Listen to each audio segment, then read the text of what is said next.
Welcome back to AM Northwest. You know, in this age of AI, everyone's day job is at risk. But there are ways to future-proof our careers and finances. Here to share some fresh career advice, we welcome the author of Your AI Roadmap, Dr. Joan Palmiter Bajorek. Good to have you with us, Doc. Let me talk to you first of all about how you believe AI is impacting everyone's careers. Yes, well, teams are smaller.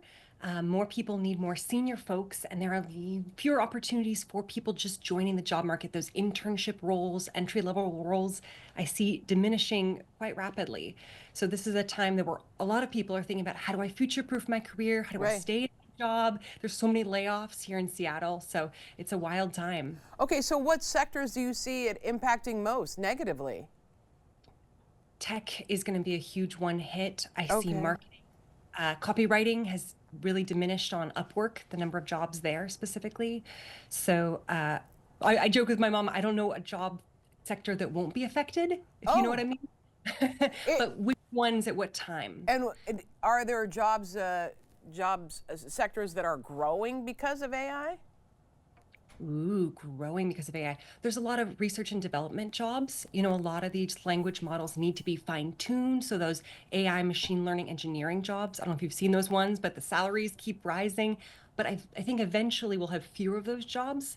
I think that's a hype cycle. Okay. And then tell me about how you got into this in the first place, how you became this AI expert. And I'm talking about the economy and jobs, careers.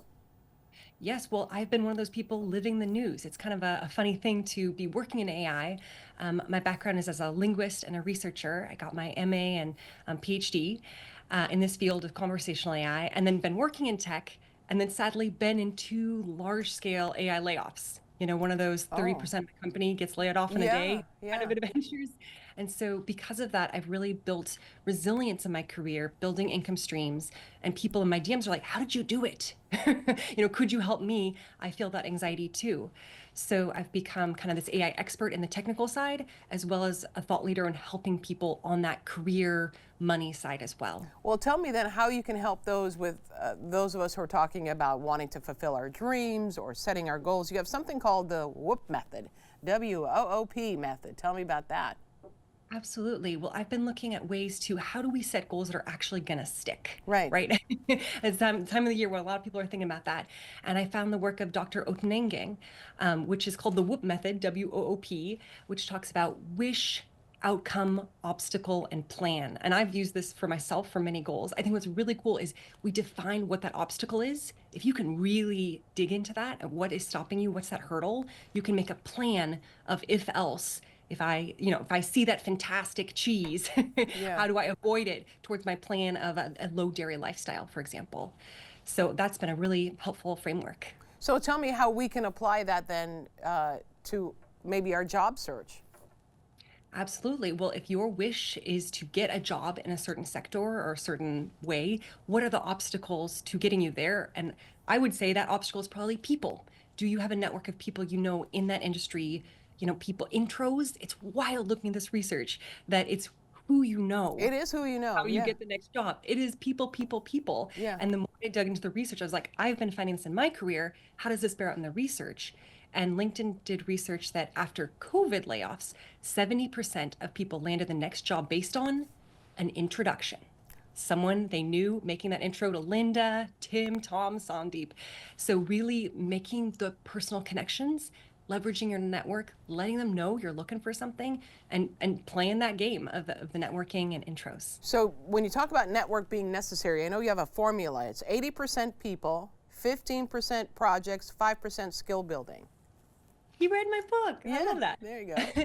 Yeah, I find that people who are hitting the job market already have a portfolio of work. And they tell me, oh, I just need another project. I just need more Python, blah, blah, blah. What they really need to do is spend 80% of their time shifting, going to those industry events, making themselves known online, following up in the DMs.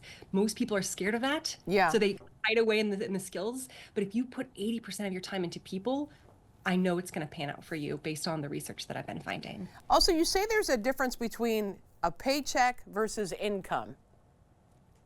Absolutely. That's what I currently have 22 income streams. I didn't realize I had that many. I'm sorry, you have what? I have 22 income streams. You're kidding me. I'm not. Name off a few of those. Like how does that even possible? Well, a basic one I recommend to almost everybody is a high yield savings account. So Okay. because I put my emergency fund with SoFi, for example, they pay me almost 4% per month to put my money there. Okay, I see what you're saying. Okay. Yeah.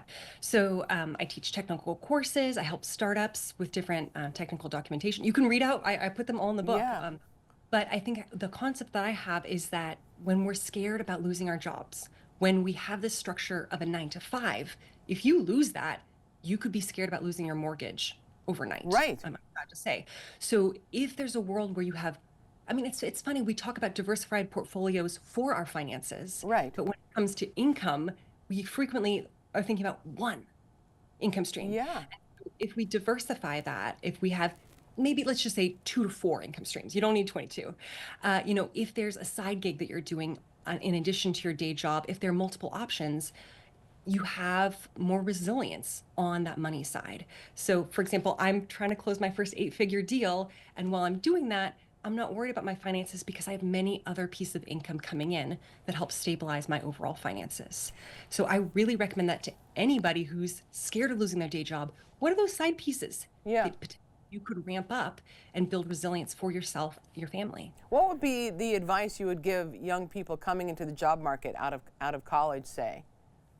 Yeah, one of the things I'd recommend, other than that networking piece that we Right, just which is huge. Yeah, for sure. huge. I would recommend setting up your personal brand.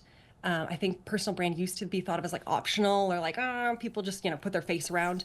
Today, I feel, especially for people my age and younger, it's required. Can people find you online? Do you have a LinkedIn that looks like you? Are you known in your field for what you love to do?